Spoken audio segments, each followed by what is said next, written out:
Machine milking মোটামুটি কয়টা গরু থাকলে পরে মেশিন মিল্কিংটা প্রভাবিত হবে?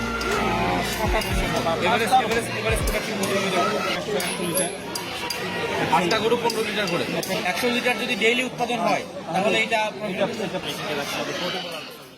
আমাদের আইনগতভাবে যে বিষয়গুলো স্টাবলিশ করা আছে, খামার স্থাপন, পরিবেশগত বিষয়গুলো দেখাশোনা করা বা প্রাণীর সম্প্রসারণের জন্য যে বিষয়গুলোকে সরকার ম্যান্ডেট আকারে ঘোষণা করেছেন প্রাণী সম্পদ মন্ত্রণালয়ের অধীনে, সেই বিষয়গুলোকে আপনার সুবিধাজনক করতে জেলা প্রশাসনের যে পদক্ষেপ নেওয়া প্রয়োজন বা যেভাবে সহযোগিতা করা প্রয়োজন, জেলা প্রশাসন সেই সহযোগিতাগুলো বহাল রেখেছে এবং ভবিষ্যতেও রাখবে। মার্কেটিং থেকে শুরু করে যেমন আমাদের এদিকে আপনারা জানেন যে ঠাকুরগাঁও জেলাতে চারণভূমি প্রচুর প্রচুর ফাঁকা ল্যান্ড, এবং আগে হয়তো এই জমিগুলোতে একবার দুইবার চাষ হইতো, এখন কিন্তু চাষের নতুন একটা মাত্রা স্থাপন করেছে ঘাস।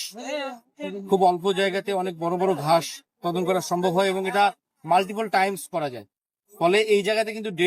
ডেইরিটা এবং ফ্যাটেনিং এর যে গরুর প্রকল্পটা রয়েছে বা হাঁস মুরগি, এগুলো কিন্তু বাড়ছে অনেক বেশি, এবং এগুলাকে সরকারের পক্ষ থেকে জেলা প্রশাসন এক্সপিরিয়েন্ট করবার জন্য সর্বোচ্চ রকম চেষ্টা বহন